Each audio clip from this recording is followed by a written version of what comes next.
Magandang umaga mga ka-resiklo. May ayusin na naman tayo rito isang live crossover to.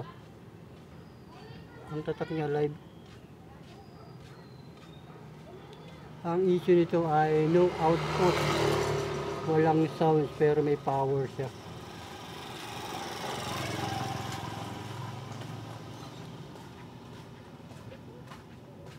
Bago ko pala umpisan itong pag-aayos nitong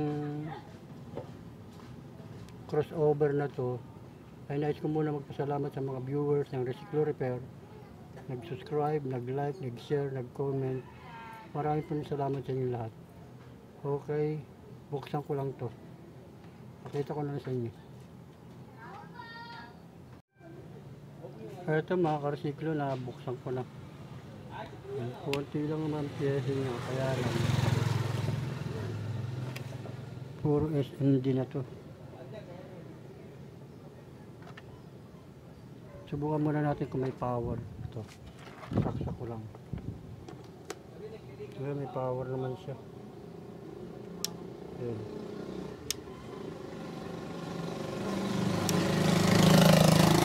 Kaya ibig sabihin okay ko rito, kaya lang wala siyang output.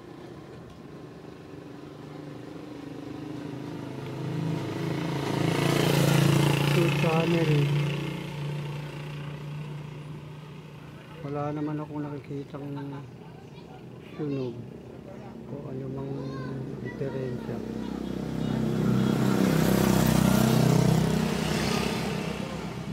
Okay, linisin ko muna ito. Binuti ko muna.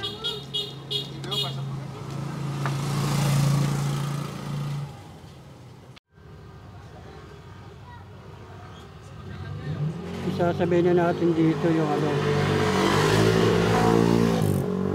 pipintura nitong case kasi puro kalawang lang. Kasi itong ano na to, puro kalawang na yan. Kiniskis ko na siya. Ito kalawang.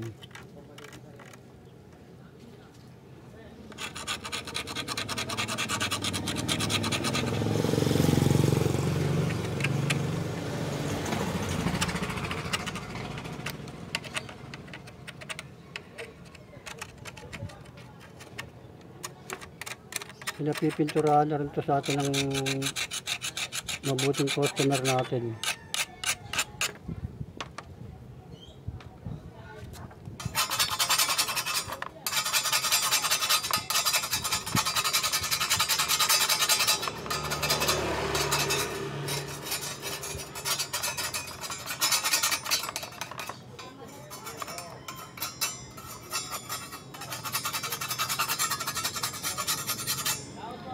Okay, hanapin ko muna yung salary nito kung bakit wala siyang output. Kasi mag-assemble pa ako na ano. Ito lang yung dinala oh.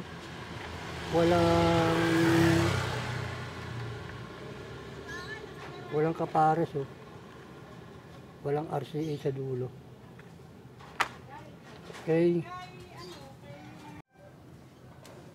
Ito mga ka-resiklo. Nag-setup tayo ng audio tracer to. Ito yung audio tracer para ma-check natin kung alin channel yung ayaw umandar. Okay. Ito naka-channel to tayo. Yan, nakasaksak na siya. May input sound na tayo. Yan, nakasaksak. Tapos subukan muna natin tong 2 channel.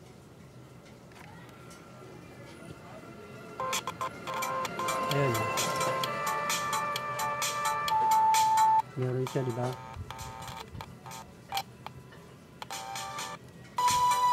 Tingnan natin sa low. Sa bass. Meron. Mahina. Dito sa mid. Ayan, meron. Okay lang siya. Ayan yung high. Sa high. High, mid, bass.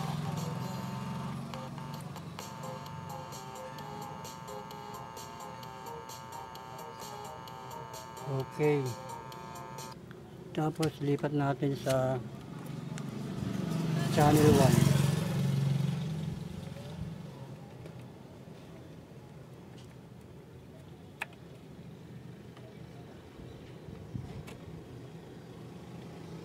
Yan, pinul din natin yan.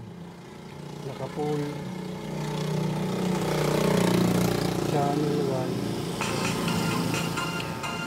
Yan yung input niya. Tapos punta tayo sa low, sa output. Parang grounded.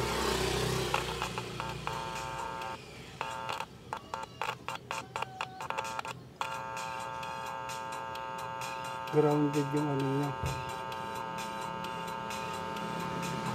Yung one channel. Yung isang channel. Punta tayo sa mid.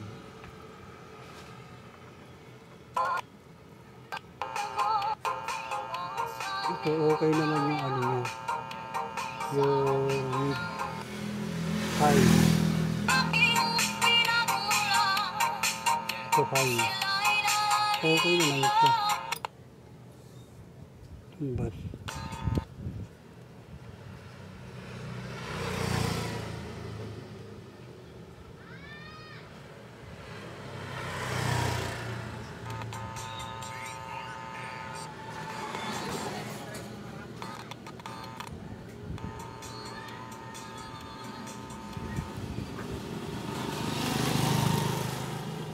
Ito high. Ito mid. Ito low. Balik ulit natin sa channel 2. Mukhang okay naman siya.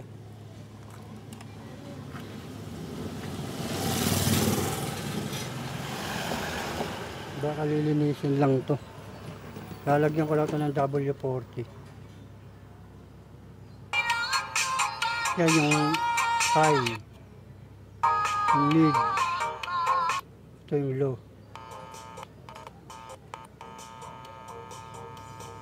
Okay, lagyan ko muna siya ng W40. Pakita ko na lang sa inyo kung magbabago ba. Okay mga karismitlo, lalagyan ko na siya ng W40. Tapos try ulit tayo. Yan, tasaksak.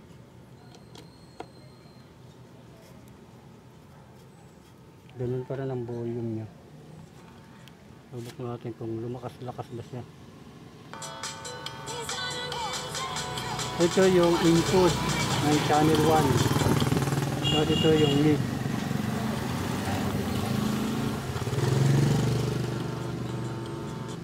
Bakit nawala ang mid?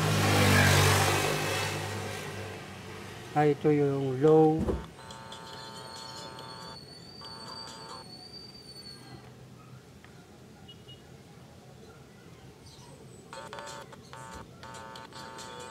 Tapos mid. Tapos high.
Dito tayo channel 2.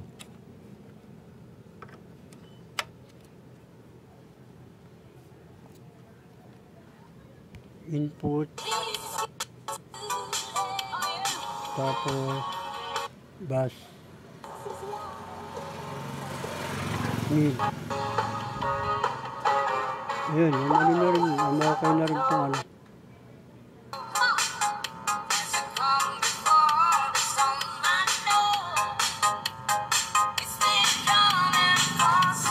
Yan yung mid. Ay yung, ito yung high, ito yung mid, ito yung bass.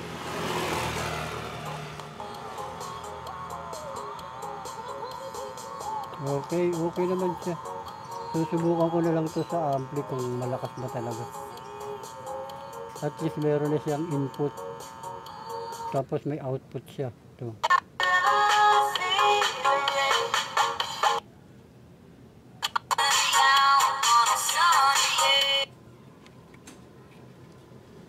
Alin ba mas malakas?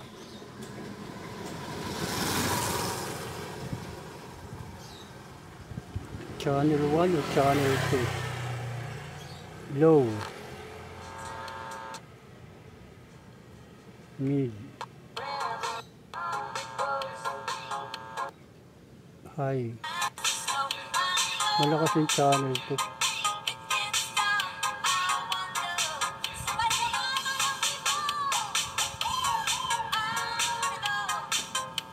Okay. Okay naman siya, meron naman siyang input, output.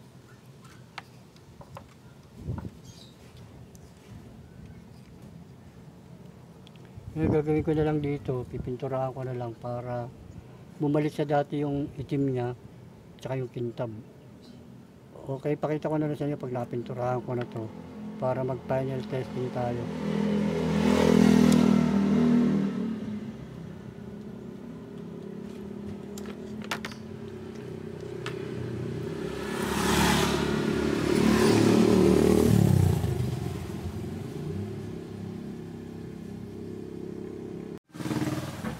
Ito mga karikiklas, napinturahan ko na yung crossover. Ito yung takip niya. Patutuyin na lang natin tapos magpa-final testing tayo para ikabit dito. Okay.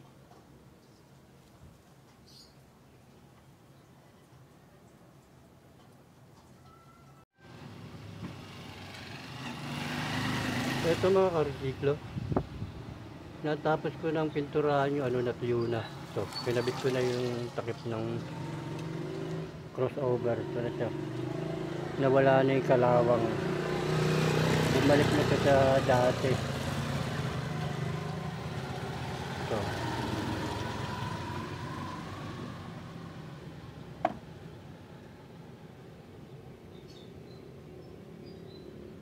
Kaya maganda na uli siya.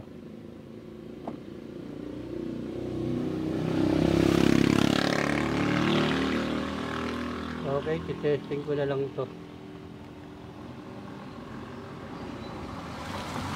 Kaya wala pang pan-testing.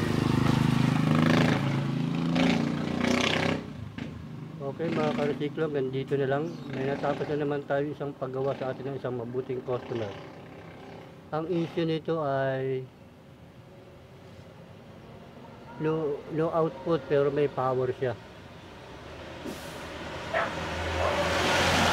Ang naging salarin lang nito ay yung ano, sinagyan ko lang siya ng, siguro matagal ko naka-stock. Kasi sinagyan ko siya ng ano, W40 mga pihitan lahat. Nilagyan ko siya tapos pinihit-pihit. Okay naman siya. Hindi ko lang siya ngayon may testing kasi walang pang testing.